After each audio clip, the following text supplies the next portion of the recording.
E hoje começamos com buzina. Bom dia, sejam bem-vindos novamente a Charlac Advogados. Eu sou José Rubens Charlac e serei o moderador deste evento. Hoje é o terceiro dia do nosso mês da venda direta. Já tivemos 2 eventos nas últimas semanas, onde a gente debateu sobre o plano de bonificação e a venda direta em mundo conectado. E seguimos hoje para o nosso terceiro evento, no qual vamos falar sobre a estruturação da cadeia de fornecimento, que pode impactar resultados da empresa e sua tributação também. A gente vai mostrar como a cadeia de fornecimento e todos os fluxos a ela intrínsecos, inclusive o tributário, são essenciais para o sucesso das vendas. Para falar sobre esse importante tema, hoje temos o nosso convidado especial, Carlos Eduardo Correia Coimbra, o Cadu, que é diretor de Supply Chain na New Vision Cosméticos. Tem uma carreira de 32 anos desenvolvida nos processos de cadeia de suprimentos, supply chain, em diversos segmentos e empresas com multicanais de vendas omnichannel. O Carlos Eduardo atua no desenvolvimento das estratégias, projeto, execução e melhores práticas da cadeia de suprimentos, alinhados ao plano e estratégias de negócio, aplicando conceitos, sistemas e tecnologias rumo ao Supply Chain Transformation e Digital Supply Chain. Também temos conosco hoje a doutora Andréa Moraes Silva, sócia responsável pela área tributária da Charlac Advogados. Andréa tem vasta experiência em planejamento, consultoria e contencioso tributário de empresas nacionais e multinacionais, e atua na venda direta desde a estruturação do plano de negócio, precificação dos produtos, até a efetiva operacionalização da empresa e daí em diante com a constante atualização e otimização da operação. Bom, Cadu, se você me permite chamar você assim. Com certeza, Zé. Bem-vindo, e eu vou começar perguntando para você. O que é cadeia de suprimentos, supply chain, e quais são os principais atributos e desafios? Bom dia, José Rubens. Bom dia, Andréia. Eu agradeço a Charlac pelo convite e confiança, e espero que a nossa conversa agregue bastante valor para todos aqueles que estão nos assistindo. Supply chain, Zé, cadeia de suprimentos, é uma rede de relacionamento e, mais modernamente, né, uma rede de cooperação, que ela pode ser uma rede local ou uma rede global, usada para fornecer produtos e serviços a partir de materiais, peças, matérias-primas, né, até os clientes finais, por meio dos fluxos, que são fluxos de informações, fluxo de materiais e fluxos de pagamento.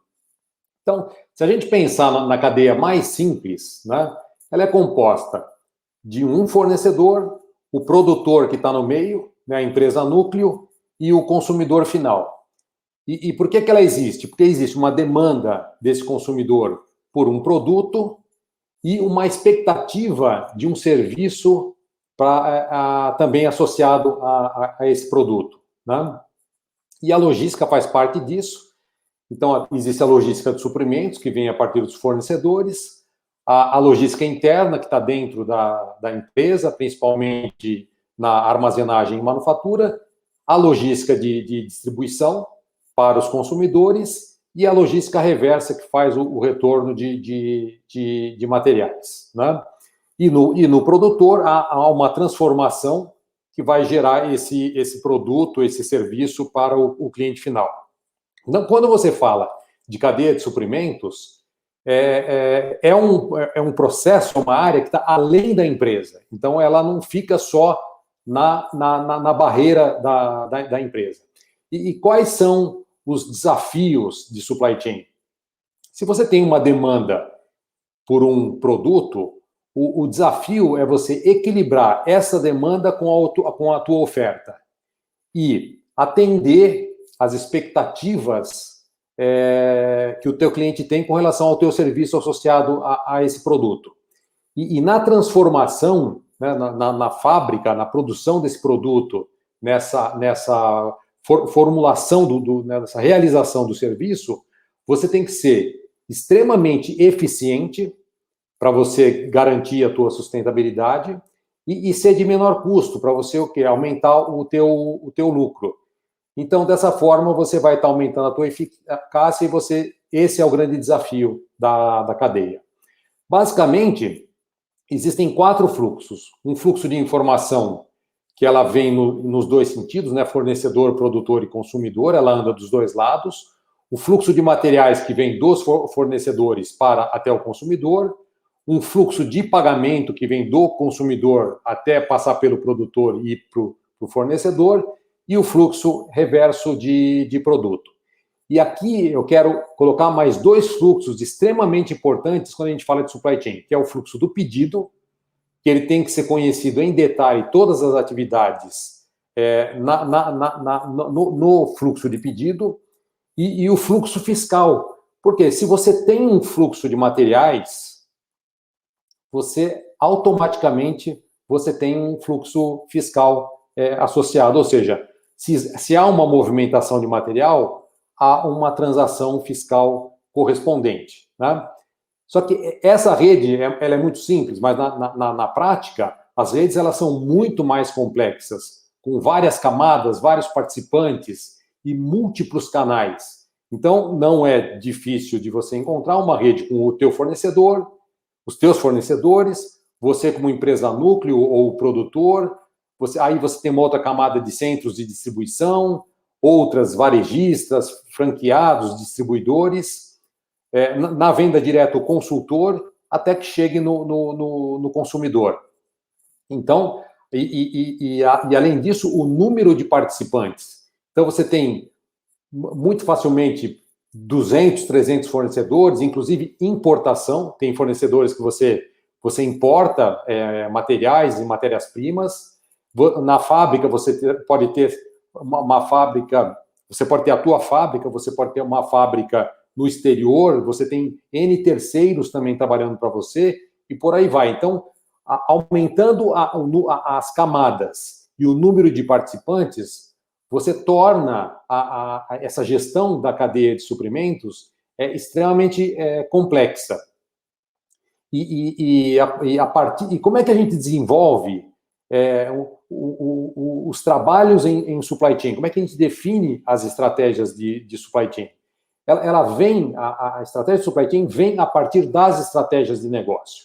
Então, a partir de como a empresa vai competir, ou seja, das estratégias de negócio dela, e como ela vai funcionar no seu ambiente, eu pego os inputs dessa estratégia de negócio e formulo as estratégias de supply chain, que basicamente vai ser como a cadeia de suprimentos ela vai funcionar nesse ambiente de forma que as suas metas de negócio, os seus objetivos organizacionais.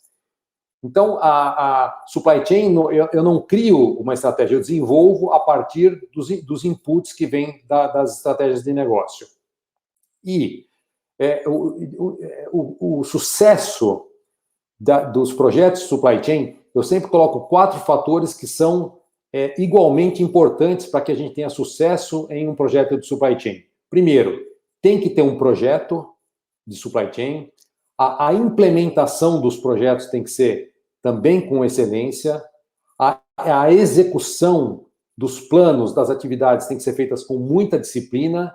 E, a partir daí, melhorias contínuas têm que ser colocadas em marcha para que a gente tenha a perenidade e a sustentabilidade dessas estratégias, que fazem parte, então, o projeto, o planejamento, a execução, que eu tenho basicamente áreas de compras, a fábrica e a distribuição, e áreas que fazem parte do suporte técnico, que dão suporte para a cadeia de suprimentos. Nossa, interessante, né? Algumas coisas que eu pesquei aqui da sua fala, né? A primeira delas o supply chain serve para adequar a oferta à demanda, quer dizer, ninguém quer limitar a demanda, né? Eu posso ofertar menos, eu vou limitar menos. Não, eu quero aumentar a minha oferta, eu quero lubrificar esse caminho da minha oferta para poder atender a demanda, né? E o que me chamou também a atenção é os fluxos. Então, o fluxo de informações, fluxo de materiais, tanto o fluxo normal como o fluxo reverso, no caso de devolução-troca, né? Fluxo de pagamentos, que é o sentido inverso ao fluxo de materiais, né? E aí você mencionou 2 novos fluxos, que é o fluxo tributário, o fluxo fiscal e o fluxo de pedido. E me chamou também a atenção sua quando você menciona a questão da melhoria contínua.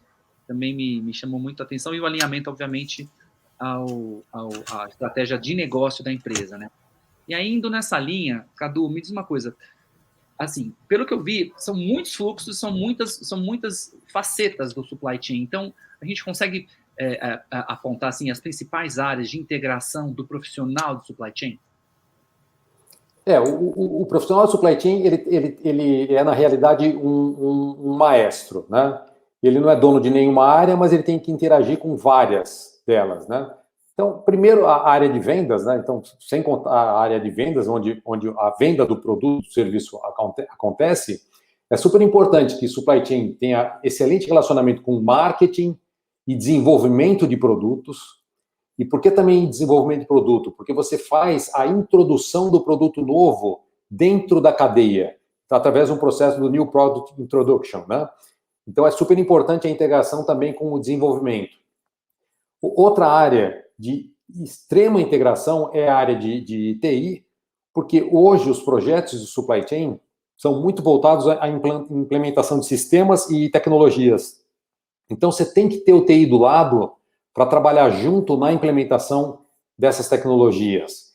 Tem que estar junto de recursos humanos, porque nós estamos falando de pessoas em todas as áreas. Então, tem que ter o RH acompanhando e ajudando no desenvolvimento das pessoas. Outra área de extrema integração também que o supply chain tem que ter é a parte de contabilidade e de custos. Nós falamos que o supply chain é uma área de relacionamento com fornecedores e com os clientes. Então, são relacionamentos formais, onde existem contratos com esses fornecedores, com esses parceiros e com alguns clientes, né? Então, o jurídico também é extremamente importante para que ele valide todos os contratos que supply chain desenvolve com todos os parceiros. Outra área, pelo foco do supply chain, que é uma área que tem foco em resultado, então a integração com a área financeira e custos é muito importante. Então, é importante conhecer, gerenciar e controlar todos os custos. É importante, primeiro, conhecer a sua estrutura de custos, né? Qual é a estrutura, e cada empresa, cada segmento, ela tem a sua estrutura de custos, né? Na contabilidade, e ter muita disciplina e precisão nos lançamentos contábeis também é fundamental. Olhar para o balanço patrimonial, porque lá estão os ativos, o valor do estoque, né? Quando a gente fala equilibrar a oferta à demanda, se eu ofertar mais do que a demanda, né? Ou seja, se eu não vender aquilo que eu esperava, eu vou ter uma oferta maior e, consequentemente, eu vou ter mais produto em estoque. Então, olhar o nível de estoque e ativos é super importante. Olhar o demonstrativo de resultados, né? Lucro é receita menos despesas. Então, quais são as receitas? Quais são as despesas? Qual é a margem de contribuição unitária por produto? Ou a margem de contribuição horária por produto? Qual é o custo das mercadorias vendidas? A depreciação? Quais são os valores dos impostos que estão sendo pagos? Isso é extremamente importante. E a apuração do lucro líquido, né? Outro aspecto extremamente importante com finanças é você ter um plano orçamentário, você definir um plano orçamentário e revisar ele mensalmente e sempre numa visão do resultado do mês, o trimestre e o ano. Investimentos em tecnologia validados por finanças. Então, todo projeto em supply chain tem que ter uma análise financeira, no mínimo o payback e o valor presente líquido que representa esse investimento e o retorno dele. Por quê? A partir de um investimento, eu tenho a depreciação, então eu tenho que ter o controle do investimento através do CAPEX, né? E depois monitorar a minha depreciação. Então, o relacionamento também com a área financeira ela é muito grande. E é claro que muito cuidado para não automatizar e não colocar dinheiro em automação de processos ineficientes, né? Que além do investimento, nós vamos ter os custos de depreciação, tornando a operação ainda mais cara, que a gente não vai ter a produtividade esperada. E outra área fundamental de relacionamento é a área tributária, como a gente falou, como já falamos, né? Um dos fluxos do supply chain é o fluxo de materiais. Então, sabemos que onde há uma movimentação de materiais, tem que ter uma transação fiscal correspondente. Então, o trabalho junto com a área tributária, ela é extremamente importante. Agora, além dessa integração que o supply chain tem com todas as áreas, que já é de extrema complexidade, o mundo ele mudou muito nos últimos 10 anos. Então, a forma como os problemas foram... a forma de resolver os problemas em supply chain nos últimos 10 anos, ela mudou muito. E aí eu vou fazer aqui um paralelo das principais mudanças que ainda tornaram esses trabalhos de mais complexidade. Então, se a gente falar, vamos falar em 2010 como era e 2020 como é. Então, nós saímos do uso do servidor para o uso da nuvem. Eu acho que o uso da nuvem proporcionou essa grande transformação. Por quê?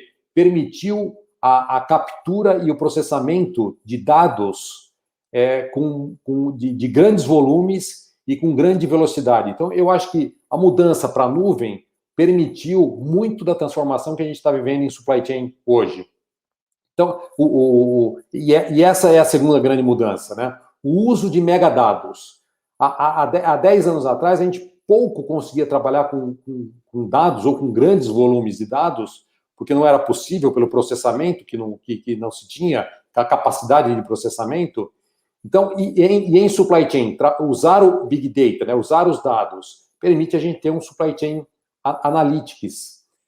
Outra grande mudança, há 10 anos atrás, a gente tinha muito foco em processos e sistemas, e hoje o foco é muito mais em tecnologia, né, as chamadas tecnologias disruptivas, né? Então, tem internet das coisas, inteligência artificial, o aprendizado, né, o machine learning, biometria, robótica, os dispositivos wearables, geolocalização, o control tower, né, o uso do control tower, que vem principalmente do avanço das tecnologias de displays, que hoje a gente tem telas grandes com excelente definição, o 5G, que vem aí o ano que vem, e muitas outras tecnologias que estão à disposição para a solução dos problemas de supply chain, né?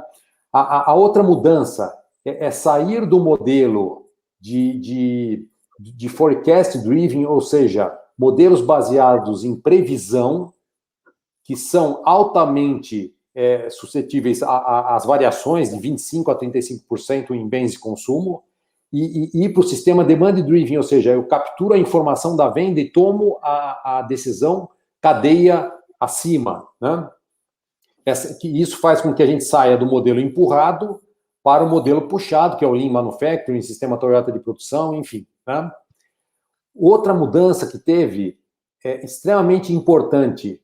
Hoje nós somos mais minimalistas. O que a gente quer é tornar as coisas fáceis de entender, as coisas mais didáticas, né? Buscar o simples ao menor custo, né? Essas mudanças também influenciaram muito os processos de planejamento, que a gente saiu daquele conceito do MRP lá da década de 90, e hoje o nosso MRP é o chamado o DDMRP, é o Demand Driven MRP. Ou seja, é um MRP que é baseado em consumo, em demanda do consumidor. Outra mudança, e isso a pandemia ela mostrou isso, ela acelerou esse processo, é que as empresas saíram de um único canal e foram para a multicanalidade. E a multicanalidade, a gente observou as empresas operando em multicanais, principalmente trazendo o e-commerce, né? Também todo mundo viu isso. A automação de processos, né? A saída do papel para o digitalizado ou do analógico para o digital, o avanço nas formas de pagamento, o indivíduo e a empresa como um papel de cooperação na cadeia como um todo, a importância de implementar cultura de inovação e criatividade nos times, né? A diversidade que a gente está vivendo hoje dentro das empresas, a importância da diversidade e da inclusão, né? Sem segregar pessoas por opção sexual, por opção religiosa, por cor, por raça, seja lá o que for, né? E aí a gente sai totalmente do pensamento linear e carreira linear para o pensamento não linear. Então, para fechar, o mundo passou por uma transformação muito grande nesses últimos 10 anos e a forma de resolver mudou completamente. Excelente. Honestamente, eu achei que eu estava mutado e não estava. Se eu fiz algum barulho aqui, peço desculpas. Olha, primeira coisa, estou vendo que já chegaram perguntas no chat. Tem perguntas já do Reveste em Cena, tem pergunta da Fernanda, tem pergunta do Paulo. Ótimo. Podem mandar as perguntas, a gente vai responder todas essas perguntas ao final das apresentações, tá? Então, podem mandar, a gente está anotando todas as perguntas e depois eu vou perguntar para os palestrantes todas as perguntas, tá bom? Então, podem continuar escrevendo as perguntas, que elas não vão ser ignoradas, tá bem? Carlos, voltando para a sua fala, vi então que você mencionou não só já as principais áreas de integração, e aqui eu vi que são várias, então parece que supply chain falar com todo mundo, né? A gente daqui a pouco vai abrir a palavra para a Andréia falar um pouquinho do tributário, que é uma das várias áreas de integração do supply chain, mas você também já emendou e falou um pouquinho das principais mudanças nos últimos 10 anos, né? E aqui eu anotei algumas. Eu vou até pincelar aqui alguma coisa do que eu entendi que você disse. Mudança de comportamento das empresas, que antes era isolado e hoje é integrado com cooperação, saindo de um pensamento de segregação para um pensamento de inclusão com diversidade, né? Saindo daquela ideia do foco no servidor para o foco na nuvem, saímos da questão do volume de dados. Mentira, a gente sai da questão do servidor para ir para a nuvem. Hoje a gente trabalha com Big Data, com volume de dados, né? E aí a empresa passa a ser data-driven, né? Como você explicou, quer dizer, houve uma revolução no setor de supply chain, pelo que eu entendi. E as áreas adjacentes devem meio que seguir isso, devem seguir essa revolução, né? E assim, então você fez esse panorama bem rico em imagens, assim, da questão da mudança do setor. E eu queria te perguntar, assim, qual que é a reflexão que você deixa para quem quer aprimorar essa experiência do cliente através de uma cadeia de suprimentos mais eficiente? Bom, eu acho... Vamos separar um pouco, né, por tamanho de empresa, né? Porque eu acho que para as empresas pequenas, é muito importante que elas tenham um pensamento de empresa grande. Eu acho que, mesmo sendo pequeno, mesmo sendo uma startup, você tem que pensar como empresa grande. Ou seja, olhar um futuro de forma que você busque a tua estruturação. E por quê? Se você, no criar processos e no sanar suas ineficiências, quando você é pequeno, quando você cresce, quando você se torna média ou grande, essas ineficiências elas vão crescer exponencialmente, em todos os sentidos, né? Em todas as linhas de finanças, você vai crescer exponencialmente a tua ineficiência, né? Para as médias, que já tem um pouco mais de estrutura, iniciar um plano estratégico de supply chain, principalmente se esses tópicos que a gente está comentando aqui, que para nós é tão usual, né? Se isso não é tratado no teu dia a dia, é super importante você iniciar um plano. Por quê? Para você garantir o teu futuro quando você for grande, né? E as empresas grandes, com necessidade de estruturação ou mesmo de uma reestruturação, já iniciar essa transformação em supply chain, já rumo ao supply chain digital, que nada mais é que você usar dados para a tomada de decisões cadeia acima. Isso é super importante, né? Então, olhar pensamento no futuro, essa é a grande reflexão. Excelente, Carlos. Muito obrigado. Acho que foi uma apresentação bastante rica e já vi que tem várias perguntas para você no final. Então, vamos voltar a falar com você daqui a pouquinho. Bom, percebemos que supply chain tem interação com várias áreas, né? E a área que a gente escolheu aqui para explorar a sinergia com o supply chain é o tributário. Então, eu estou abrindo a palavra aqui para a doutora Andréa, minha sócia, que cuida do nosso tributário, né, aqui do escritório, e vou começar já com perguntas, Andréa. Como é que a análise tributária pode auxiliar o time de supply chain nessa otimização da operação e dos resultados da empresa? Bom dia, José Rubens, bom dia, Carlos, bom dia a todos que nos assistem. Carlos, é um prazer ter aqui conosco, tá? É muito interessante todos os pontos que você trouxe para nós, para nossa reflexão, né? E cabe a mim aqui falar um pouquinho sobre o tributário, que vem agregar aqui, né, junto à estratégia de supply chain, para, ao final, juntas, né, o time tributário e o time de supply chain conseguir chegar à estratégia de negócios que o Carlos mencionou lá no início, né? Então, o tributário, ele tem essa, vamos dizer assim, essa função de agregar valor, né, na estratégia de supply chain para chegar à estratégia de negócio almejada pela empresa. Né? E alguns pontos que eu gostaria de ressaltar aqui de início, que o Carlos disse, que eu acho que faz todo sentido também quando a gente pensa em tributário, e é muito importante ter isso em mente, o Carlos disse melhoria contínua dos processos de supply chain. Essa melhoria contínua também, ela tem que ser buscada em questão tributária, né? Seja porque os processos, os procedimentos da empresa estão evoluindo, ou seja porque a gente sabe que a legislação tributária tem constante evolução, até para fins de se acompanhar as relações comerciais, enfim, né? Que também estão mudando em velocidade assustadora, né? Então, é preciso que essa melhoria contínua, assim como ela deve ser buscada no supply chain, ela deve ser buscada também no tributário. Então, o tributário não é uma coisa que você olha no momento e daí você esquece dele. Não, tem que estar sempre olhando, sempre buscando inovações, enfim, e eventuais alterações, né?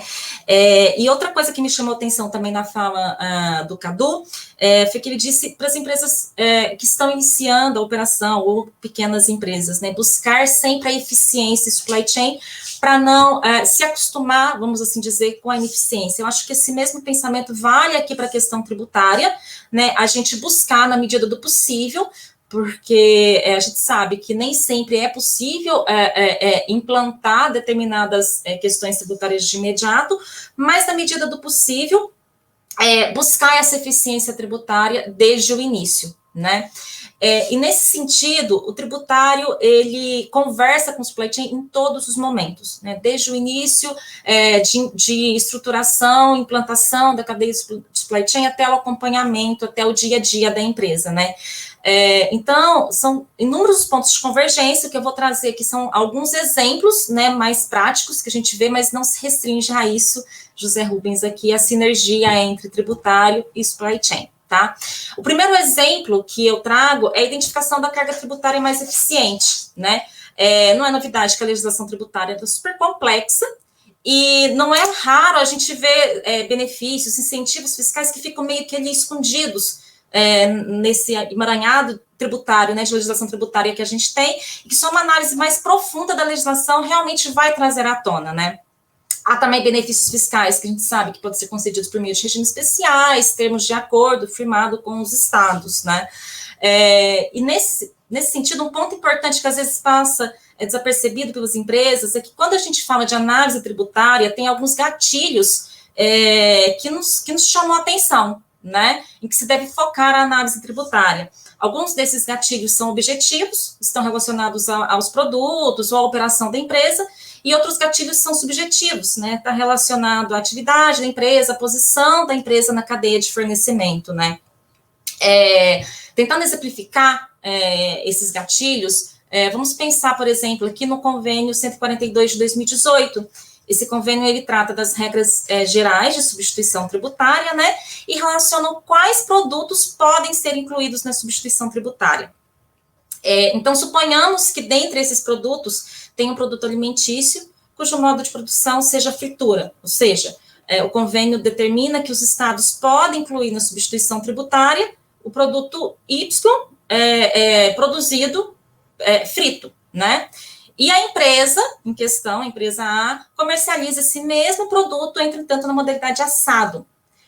Ou seja, para fins de substituição tributária, o fato do produto comercializado por uma empresa A ser assado faz com que ele não esteja sujeito à substituição tributária, né? Então, aqui é um detalhe que pode passar desapercebido, porque às vezes a empresa está focando, quem está fazendo essa análise está focando apenas ali na NCM, no produto, né? E não na descrição detalhada do produto. Então faz aquele cara crachá e daí chega à conclusão de que o produto comercializado pela empresa está sujeito à substituição tributária. Muito embora isso não seja verdade, e aí cabe uma análise se não estar sujeito ou estar sujeito à substituição tributária, o que vai ser mais vantajoso para a empresa, né?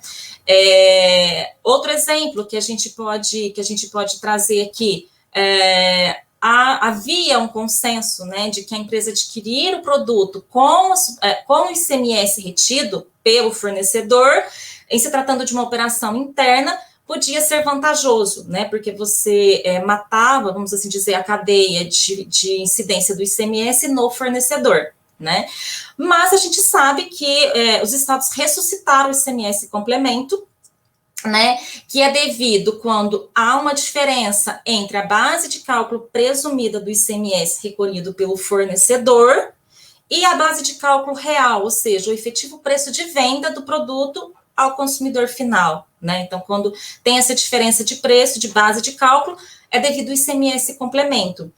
E nesses casos, o ICMS complemento pode inviabilizar toda aquela estratégia de ter o ICMS retido pelo fornecedor, porque no final não vai ter mais um ganho tributário, né? Então, aqui, novamente, é preciso olhar o detalhe da operação para saber em que momento o ICMS complemento, primeiro, se o ICMS complemento realmente vai ser devido, em que momento ele vai ser devido, por quem ele vai ser devido, para ver se ainda vai fazer sentido para a empresa receber o produto com a retenção do ICMS, né? Então, vejo que até aqui eu estou falando, assim, de questões básicas que estão previstas na legislação. Nós nem entramos ainda nos regimes especiais, nos termos de acordo, né, que podem ser firmados com os estados, os quais, em grande parte, estão relacionados à atividade da empresa, né? O setor de vendas diretas é um exemplo clássico disso, porque a gente sabe que existem regimes especiais específicos para as empresas de vendas diretas, né? Mas também tem vários regimes especiais ligados para atacadistas, para e-commerce, né? Enfim, para a indústria. E daí entra muito daquilo que o Carlos trouxe do multicanal, do omnichannel, né? Que hoje está aí quase uma obrigatoriedade de mercado, né? Porque os consumidores querem ser atendidos da maneira mais rápida possível em qualquer canal, né? Então, às vezes uma empresa que é multicanal, que é omnichannel, ela pode ter mais de um regime especial. Ela pode ter um regime especial para o canal de venda direta, ela pode ter um regime especial para o canal de atacado, ela pode ter um regime especial para o e-commerce, né? Então, identificar quais os regimes especiais são aplicáveis à operação da empresa e como fazer a convergência desses regimes especiais também é um ponto muito importante que a equipe tributária pode contribuir com a equipe de supply chain, né? Outro ponto que a análise tributária é essencial, né, juntamente com o supply chain, é na definição da melhor estratégia de fornecimento de produtos. Como o Carlos bem pontuou, são várias as possibilidades, né, quando a gente pensa em fornecimento, né, cadeia de fornecimento.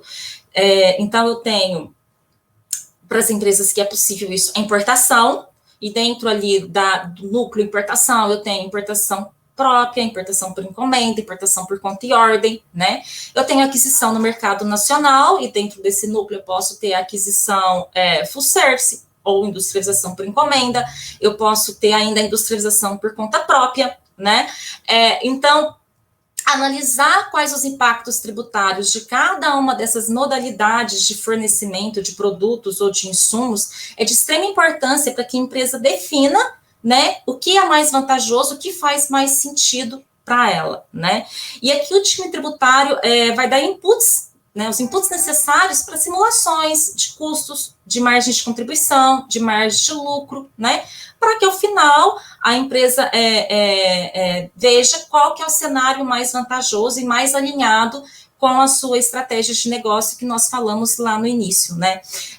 Se nós pensarmos aqui um exemplo clássico, né, nesse ponto, são os produtos monofásicos, né? Os cosméticos aí estão entre esses produtos e que em tese, né? Claro que tem que colocar ali, fazer a conta matemática, mas em tese, pensando em produtos monofásicos, se eu pensar em importação, a importação por encomenda é mais vantajosa, e se eu pensar no mercado interno, a aquisição full service é a mais vantajosa, porque também eu já elimino, eu já finalizo a cadeia de incidência do PIS e da COFINS no meu fornecedor com uma base de cálculo menor, né? Então, claro que isso tudo, como eu disse, é em tese, né? Mas então isso é um exemplo clássico, mas é claro que são vários outros pontos que devem ser analisados aqui, tá? E dentre as tendências aí, né, dentre as novidades, a evolução do mercado que o Carlos Eduardo trouxe para a gente, ele mencionou multicanal e omnichannel, né? Que, como eu disse, hoje a empresa que quer se manter competitiva no mercado, ela não pode muito fugir dessas estruturas, né, vamos assim dizer. E quando a gente fala em multicanal e omnichannel, é muito importante ter em mente que é necessário trabalhar a convergência da carga tributária de cada canal. Então, é necessário trabalhar canal por canal e a estrutura organizacional, né, ali como um todo. O que eu quero dizer com isso? Se eu tenho um canal de e-commerce, por exemplo, e eu tenho um canal de venda direta, é preciso convergir a carga tributária de entrada do canal de venda direta com a carga tributária da saída do canal de venda direta. E, do mesmo modo, a carga tributária de entrada do canal de e-commerce com a carga tributária de saída do canal de e-commerce, né?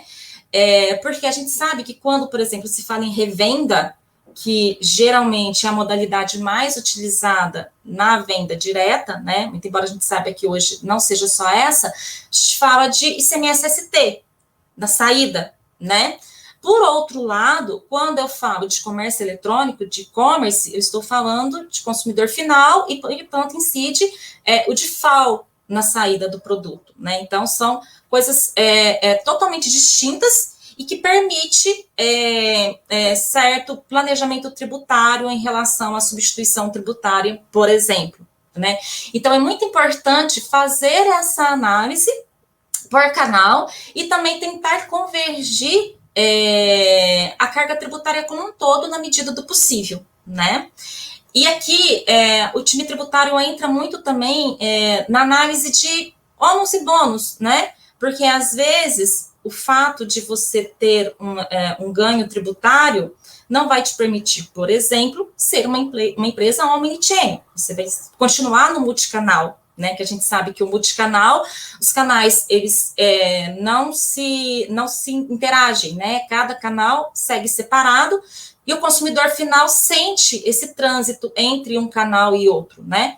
Já no omnichannel, os canais, eles são totalmente integrados, de maneira a entregar a melhor experiência possível para o consumidor, e ele compra no online, troca no offline, compra na loja própria da empresa, quer trocar na franquia, né? E ele transita por todos esses canais sem sentir essa transição, né? E nesse sentido, o tributário também ajuda, por exemplo, nas questões operacionais do dia a dia. Quando eu digo, comprei no online, troquei no offline, ou comprei no estado de Minas, quero trocar no estado de São Paulo, como fica a questão, por exemplo, do crédito de ICMS? Como fica a questão das notas fiscais, né? Então, são pontos de atenção e que, às vezes, é necessário o tributário dar os inputs para que a empresa tome uma decisão no sentido de, por exemplo, se eventualmente eu vier a perder o crédito de ICMS de uma compra que foi efetuada no estado de Minas, isso vale a pena frente ao ganho de imagem, ao ganho de mercado que eu vou ter por ser uma empresa legitimamente omnichannel? Então, novamente, aqui o tributário vem muito ajudar, dando esses inputs para fins de tomada de decisão e também, claro, traçando estratégias, desenhando possibilidades, né, para que a empresa veja qual está mais de acordo com a sua estratégia de negócio. E, por fim, um ponto que é muito importante, que o tributário também pode contribuir, que está muito relacionado ao assunto de hoje, que é supply chain, é a aplicabilidade de eventuais incentivos fiscais, né? Como o Cadu disse, as novas tecnologias estão aí, né? As empresas têm investido cada vez mais em tecnologias, né, para fins de supply chain, mas o que a gente percebe é que, às vezes, as empresas não têm que se atentado que isso pode gerar um ganho tributário, né? Recente pesquisa da Sociedade Brasileira de Varejo e Consumo apurou que 90% das empresas de varejo estão investindo em transformação digital em 2021, e aqui eu estou trazendo o varejo, tá, por conta da origem da pesquisa, mas é possível que dados semelhantes se apliquem ao atacado, à indústria, enfim, né? Mas fato é que 90% das empresas de varejo estão investindo em transformação digital, o investimento médio é de 73% do faturamento bruto, 49% dessas empresas varejistas consideram-se muito automatizadas. Entretanto, no exercício de 21, a perspectiva é que apenas 7% dessas empresas usufruam de programas governamentais, né? Esse número em 2020 foi 8%. Então, por exemplo, como programa governamental que a gente pode citar a Lei do Bem. A Lei do Bem, ela concede benefícios fiscais de RPJ, CSLL e IPI, né? Ou seja, estou falando de incentivos fiscais de tributos federais, o que é interessante, porque sempre quando a gente fala de benefício, incentivo fiscal, a gente foca muito em ICMS. Então, é interessante ver que também existem incentivos relacionados a tributos federais e que aparentemente não estão sendo aproveitados pelas empresas como poderiam estar, né? Ou seja, as empresas estão investindo em tecnologia, mas não estão olhando para a parte tributária, né? Então, elas poderiam estar tendo um ganho em ambas as partes, né? Um ganho de mercado, um ganho de eficiência e um ganho tributário, mas aparentemente elas não estão fazendo isso. Então, isso é um ponto muito importante também, que o tributário pode vir a trabalhar em conjunto com o time de supply chain para fazer essa análise, se o que está sendo feito é elegível ou não para algum incentivo, para algum benefício fiscal. E, por fim, o último exemplo que eu trago aqui é mesmo da definição, por exemplo, da melhor forma de distribuir os produtos para o consumidor. O que eu quero dizer com isso? Existem benefícios fiscais, principalmente de ICMS, né, concedido para o estado A, o estado B, o estado C, né? Então, o time tributário vem aqui agregar, junto ao time de supply chain, para que a empresa consiga definir qual o melhor local para ela se estabelecer, ou mesmo para ela constituir uma filial, um centro de distribuição, né? O exemplo clássico disso, por exemplo, é Extrema, que a gente sabe que pela proximidade com São Paulo, né, é bem interessante do ponto de vista de logística, e que concede vários benefícios fiscais para as empresas de todos os segmentos. Então, tem benefício fiscal para a empresa importadora, atacadista, varejista, e-commerce, enfim, são inúmeros benefícios fiscais, né? Nessa linha também, tem a questão de, às vezes, a gente sabe que os estados do Norte e Nordeste é difícil você se aproximar, né, levar o produto para lá, então, às vezes, vale a pena você constituir um centro de distribuição para ter um benefício fiscal e, com isso, ainda conseguir aproximar o produto do consumidor final. Enfim, José Rubens, dado o nosso tempo, eu vou parar por aqui, porque realmente são vários os pontos de convergência, né? E esses que eu trouxe, eu acho que talvez sejam os principais e os exemplos mais clássicos que a gente vê de convergência entre tributário e supply chain. Nossa, André, excelente. Eu anotei aqui vários comentários para fazer. Eu vou fazer esses comentários brevemente, porque eu quero já passar para as perguntas. A gente está com 15 minutos para responder várias perguntas. Graças a Deus, o pessoal está perguntando. Então, olha assim, eu queria fazer alguns comentários em cima da sua fala. A primeira, né? Da mesma forma que a cadeia de suprimentos afeta o tributário afeta a cadeia de suprimentos. Ou seja, pode ser que eu mude a ordem dos agentes da cadeia de suprimento para atender uma maior economia tributária. Esse é um ponto. Você deu vários exemplos.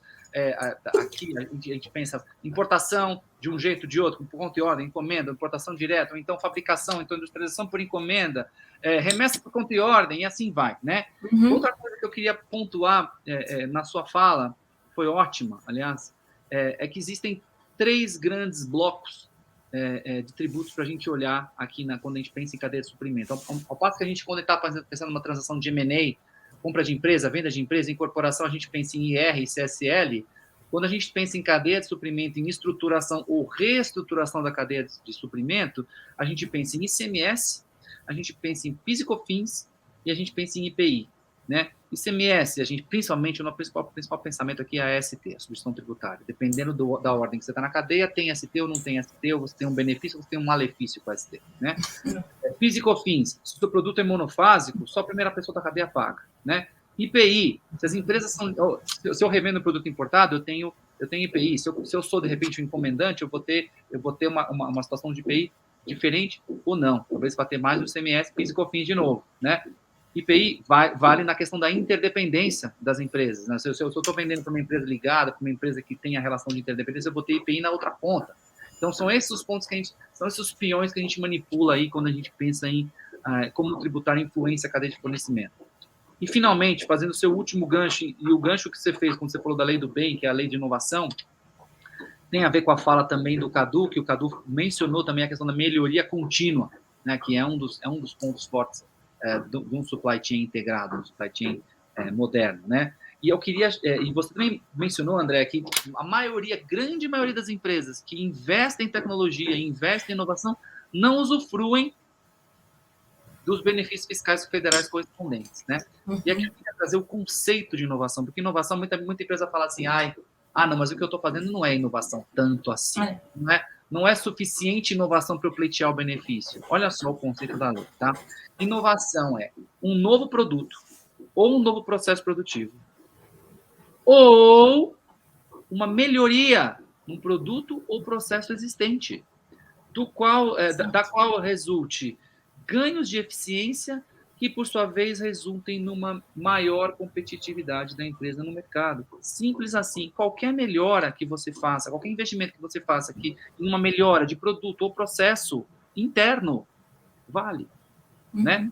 Então, as empresas estão deixando esse dinheiro na mesa. Como é que a gente sabe? Porque as empresas são obrigadas a apresentar um relatório para o Ministério de Ciência e Tecnologia. São pouquíssimas as empresas que fazem isso. Nós sabemos que são pouquíssimas as empresas que aproveitam os benefícios da lei do bem. E sem maiores delongas, eu vou até cortar aqui o nosso script para a gente ir direto para as perguntas. Eu vou começar aqui com as perguntas para o Cadu, que foram várias no início da apresentação. Eu estou voltando aqui, scrolling up aqui no nossos comentários, começando com o Reveste em Cena, tá? Ele falou o seguinte, responder à explosão do e-commerce motivado pelos confinamentos tem sido um grande desafio para todas as cadeias de abastecimento e tem acelerado transformações que, sem dúvida, estavam ocorrendo e que colocam o setor diante de novos desafios. Definitivamente, o mundo do supply chain, que já estava mudando, vai continuar mudando de forma notável e acelerada, ou vai voltar ao nível pré-pandemia? Essa é a pergunta dele, tá? Quero fazer antes de abrir a palavra, eu quero já abrir o gancho para a pergunta da Fernanda também. Operadores logísticos, inevitavelmente, enfrentarão exigências muito altas, não apenas em termos de flexibilidade e rapidez de resposta, mas mais difícil e decisivo ainda, a necessidade de manter a rentabilidade em uma atividade muito complexa, onde até mesmo uma pequena ineficiência ameaça a margem de lucro. Então, eu acho que eu perdi o começo da fala da Fernanda, né? Não, é isso mesmo. Aí ela vem para a pergunta. Carlos, você acha que uma profunda transformação digital é o caminho que o mundo da logística vai ter que percorrer nesse final de 21 e começo de 22? Manda bala que depois tem mais. Bom, falar primeiro do e-commerce, né? Que realmente houve uma explosão, mas aí eu queria contar um pouco de história aqui, né?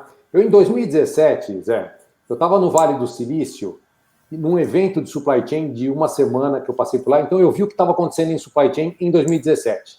O que eu vi lá? Tem muita tecnologia disponível, muito conhecimento agora tecnológico à disposição, mas nós não temos capacidade de absorver tudo isso. Então, ou seja, não seremos capazes de absorver tudo isso. Mas existe uma urgência para que as empresas se transformem e busquem competitividade, principalmente na manufatura. Tá?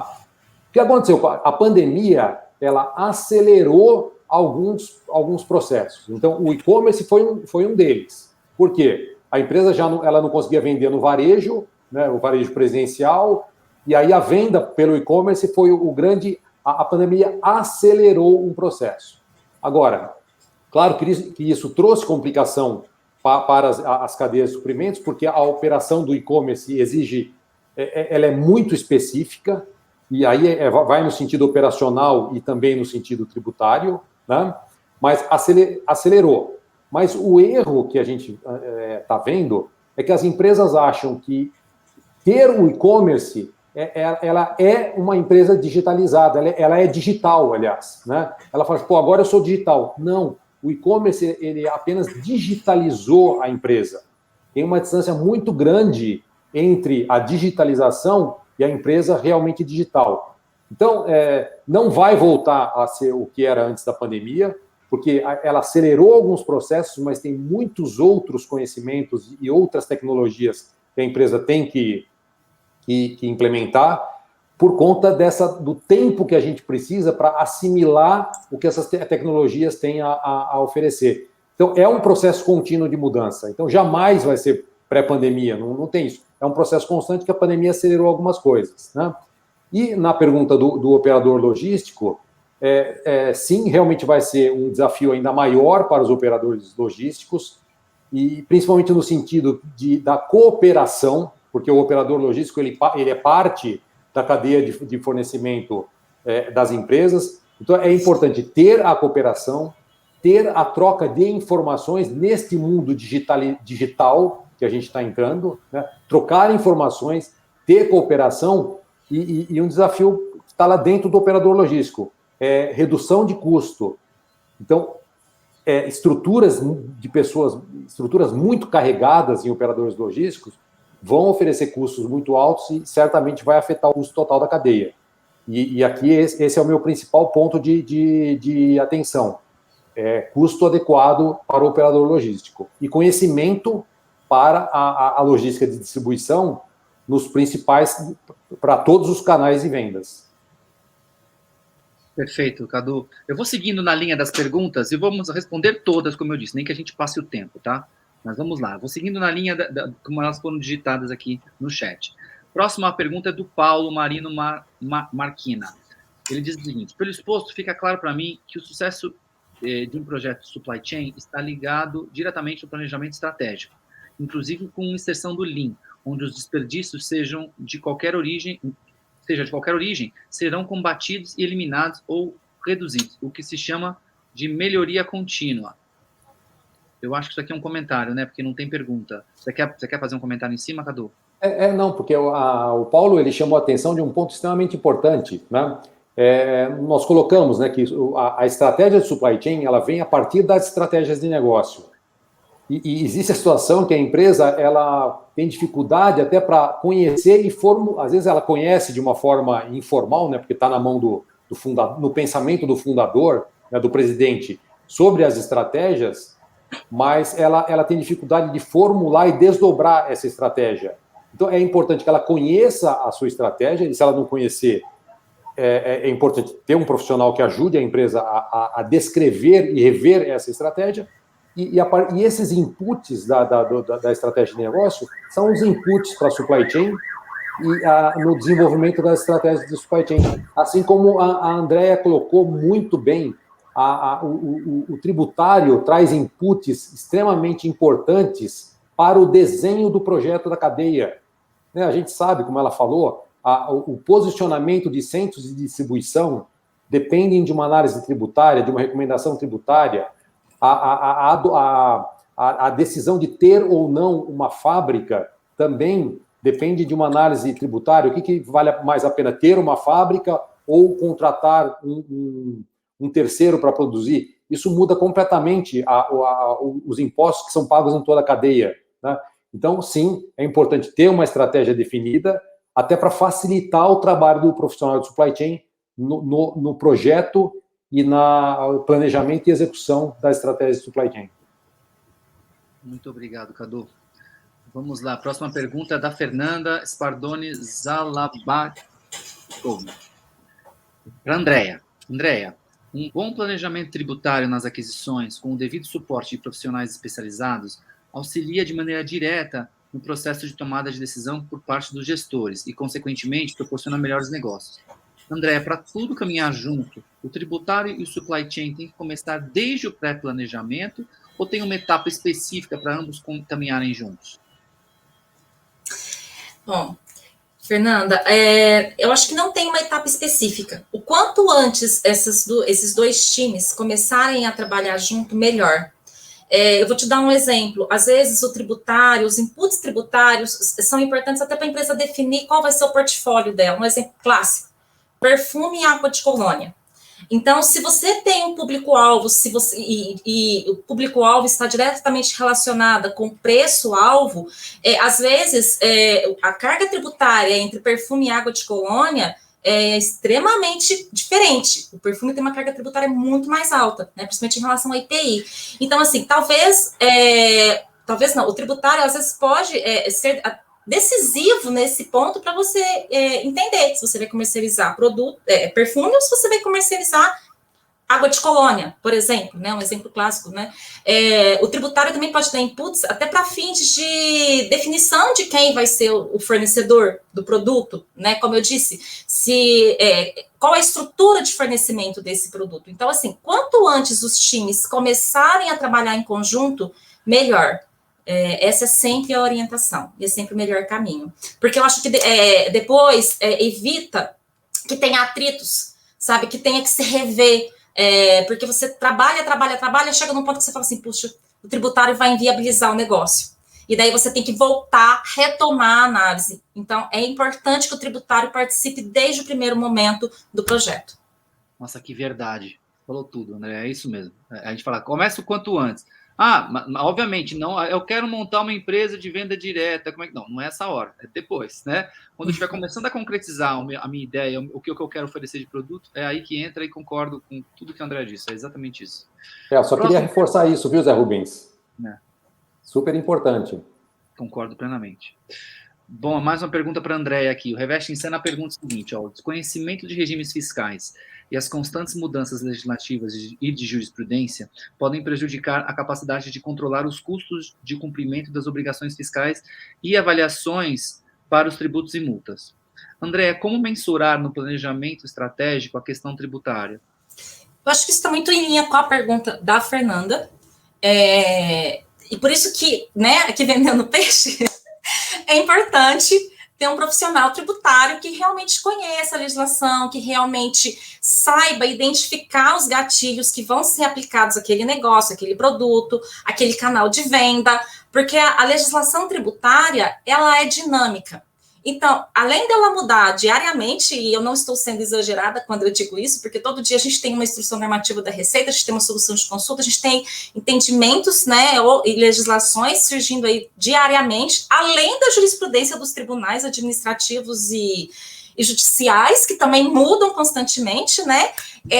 A legislação é dinâmica, porque, como eu disse, ela pode estar relacionada ao teu canal de venda, ela pode estar relacionada à tua condição enquanto empresa, à tua atividade, ao teu produto, a uma característica do teu produto, ao teu fornecedor, à localidade onde você está. Então, assim, é necessário juntar todos esses gatilhos e fazer ali um quebra-cabeça para ver o que se aplica no caso concreto, né? Então, aqui, nós advogados, né, José Rubens, adoramos a palavra depende. E no tributário, gente, depende é a palavra de ordem, porque depende de tudo. Então, não tem uma fórmula mágica certa, não. Vai depender de cada produto, de cada operação, de cada empresa, de cada situação. Tá? Então, por isso que é importante ter um profissional que consiga montar esse quebra-cabeça. É muito caso a caso, né? A Fernanda faz um comentário, o Reveste em Cena também faz, eu vou só ler rapidamente, mas vou passar para a pergunta do Richard Piper, que vem depois.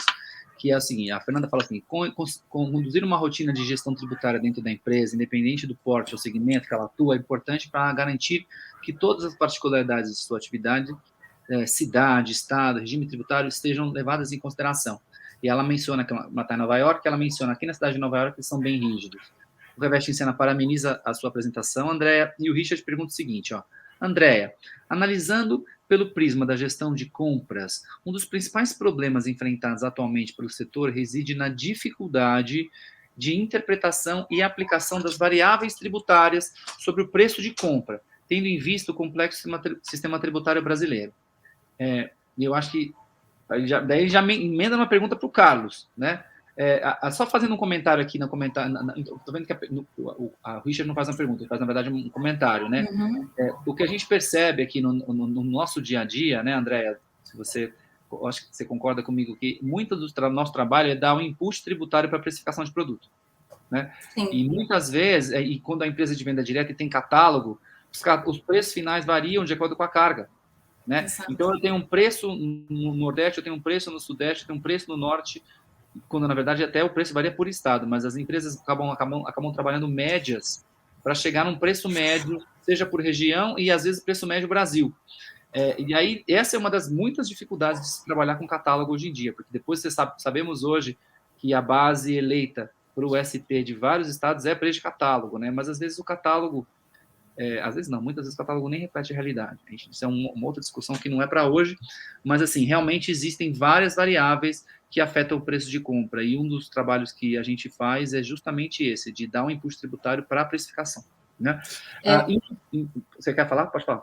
Não, eu concordo com você, mas aqui, como o Richard disse preço de compra, eu tinha entendido que ele estava dizendo da questão do fornecedor. Eu não sei se... Verdade, faz sentido também. E daí, o que eu queria dizer, Richard, para você, até muito legal essa sua pergunta, porque abriu para eu fazer um comentário muito importante, que aqui o tributário pode ajudar muito na análise de risco, porque a gente vê na prática que, às vezes, tem um preço de compra mais vantajoso, porque, às vezes, o fornecedor está oferecendo benefício fiscal, a gente sabe que benefícios fiscais, às vezes, podem ser muito questionados pelos estados, principalmente quando a gente fala de ICMS, né? E às vezes, então, o tributário vem agregar nesse sentido de fazer uma análise se aquele benefício fiscal é real, se ele realmente existe, se ele é aplicável àquela situação, no caso concreto, àquela empresa, e se existem riscos envolvidos em se beneficiar daquele ganho, né? Então, aqui o tributário pode agregar muito também, dando esses inputs para que a empresa tome a decisão se vale a pena ter ou não aquele ganho que o fornecedor eventualmente esteja oferecendo. Então, não sei se você falou na questão de aquisição, mas obrigada pela tua pergunta, porque eu pude expor um pouquinho isso que eu acho muito importante falar. O Eduardo Fernandes fez uma pergunta aqui, que é a seguinte, ó. Quais os desafios do lead time com produto acabado importado, em especial chineses, e a demanda local? É possível falar dessa complexidade e principal atenção, tanto no aspecto tempo quanto tributário? Eu acho que ele está comentando um pouquinho a questão eu acho que é o desafio da entrada dos produtos chineses no mercado nacional, é isso? Versus demanda local? Posso comentar, Zé? Pode ser. Aqui é interessante essa pergunta do Edu, porque... E aí eu vou responder com um comentário, e aí fica de provocação para todo mundo, né? O que aconteceu, gente, no Ocidente, né, nos últimos anos? Nós valorizamos o projeto e valorizamos a distribuição do produto. E o meio, que é a manufatura, nós levamos para o Oriente, vamos dizer assim, né? E isso cresceu muito nos últimos 10 anos. Então, as fábricas foram transferidas para o Oriente. Ficou claro para mim nesse evento que eu participei lá no Vale do Silício, em 2017, o grande movimento da indústria 4.0 é justamente para recuperar a eficiência das fábricas no Ocidente. Esse é o grande movimento da indústria 4.0, ou seja, valorizamos projeto e distribuição e levamos a fábrica para lá. Perdemos competitividade. 4.0 é isso, é você trazer de volta a competitividade para o Ocidente. Esse é isso que está acontecendo no mundo. Lá em 2017, nós vimos esse movimento de retorno com uma urgência muito grande. E aí, qual foi o resultado disso, né? Nós, que estávamos dependentes dos produtos produzidos no Oriente e na China, a pandemia ela afetou esse lado da cadeia, né, essa importação, Então, tem o desafio que o Edu falou dos lead times, né? Tínhamos lead times muito grandes de envio da China para cá. Por outro lado, temos uma necessidade de ganho de competitividade na manufatura para reduzir lead time e ganhar produtividade do lado de cá e menor custo. Então, não dá para responder. Esse é um grande desafio, trazer a eficiência novamente para o Ocidente. E aí nós vamos falando de Brasil, Estados Unidos e todos os países do Ocidente, coisa que foi levada para a China nos últimos 10 anos. Muito obrigado. E obrigado por explicar para mim que é lead time, não lead time, como eu li na pergunta. Então, foi perfeito. Lead time é o tempo de ressuprimento, né? É o tempo a partir do momento que você coloca um pedido para você ter o que você comprou na tua mão, né? Não, ótimo. É bom que eu aprendi mais uma. O Richard faz uma pergunta para você, Cadu. Olha, Carlos, você acha que a tecnologia blockchain, de que todos ouvimos falar, e sua aplicação a IoT, Internet of Things, pode dar passos decisivos neste e nos próximos anos de mãos dadas com 5G, o que sem dúvida significará uma transformação no mundo da cadeia de suprimentos? São várias tecnologias que a gente tem hoje no cardápio, né, de soluções. Isso a gente falou na apresentação, né? Temos uma tecnologias à nossa disposição. Temos um gap de não entender exatamente o porquê de cada uma das tecnologias. Então, blockchain é uma plataforma, é como se fosse um livro razão de contabilidade que vai mudar a forma como nós conduziremos as nossas transações. Então, a forma como a gente transaciona no mundo vai mudar com blockchain. Por quê? Ele é o livro razão e a informação está na mão de todo mundo. Então, é difícil, praticamente impossível de você burlar as transações que são feitas. Em supply chain, como nós estamos falando de transações o tempo todo, certamente vai transformar supply chain. Internet das coisas também é outra tecnologia à disposição, muito utilizada principalmente na manufatura, que vai permitir que você colete pelos sensores, todas as informações da tua fábrica ou aonde você precisar de informações. E essas informações, qual é a diferença? Elas são coletadas, e aí a gente fala de ter megadados, né, que é ter o Big Data na mão. A partir do momento que elas são analisadas e correlações são encontradas nessas informações, vem o uso da inteligência artificial, que identifica essas correlações, e a gente aprende a operar usando essas informações. É isso que a internet das coisas ela proporciona dentro do supply chain. E também, por exemplo, em centros de distribuição. Então, operações muito grandes de distribuição que eu não posso ter quebra, por exemplo, de equipamentos usados no centro de distribuição. Eu posso ter sensores captando informações internas de equipamentos para prever falhas. Então, é um outro uso de internet das coisas. E é claro, com a vinda do 5G, nós vamos ter um ganho muito grande, porque a velocidade de transmissão, né, de dados vai ser muito maior e a latência vai ser praticamente zero, né, porque hoje o tempo de resposta ele é muito grande. E aí a gente vai para outras áreas, na medicina, né? Hoje a dificuldade da cirurgia, por exemplo, à distância, é que o tempo de resposta entre o cirurgião e o paciente ela é muito grande, quando você aciona um dispositivo. O 5G vai reduzir a latência a zero.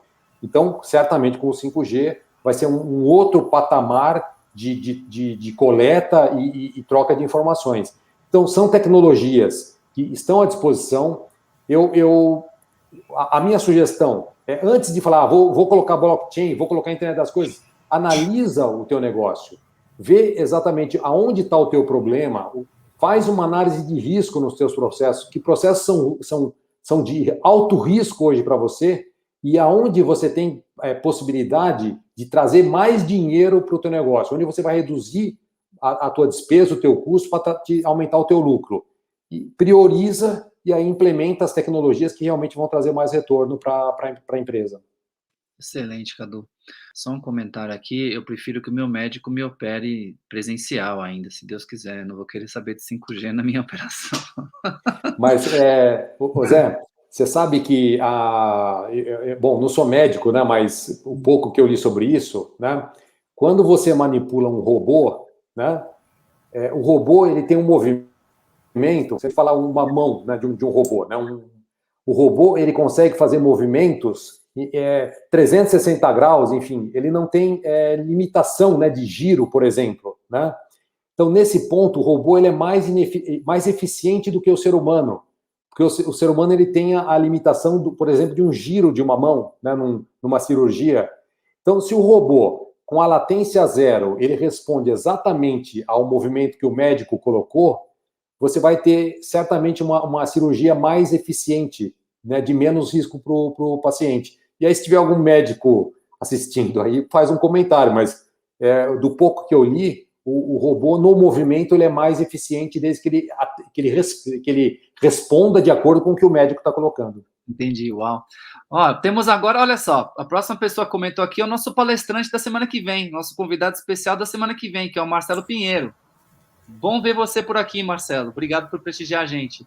Ele faz uma pergunta para a Andréia. Andréia, uma empresa pode transferir estoque da sua empresa principal para a sua empresa CNPJ de venda direta sem pagar o ST nessa transferência e só pagar o ST quando o CNPJ de venda direta efetivamente vender para os empreendedores, consultores?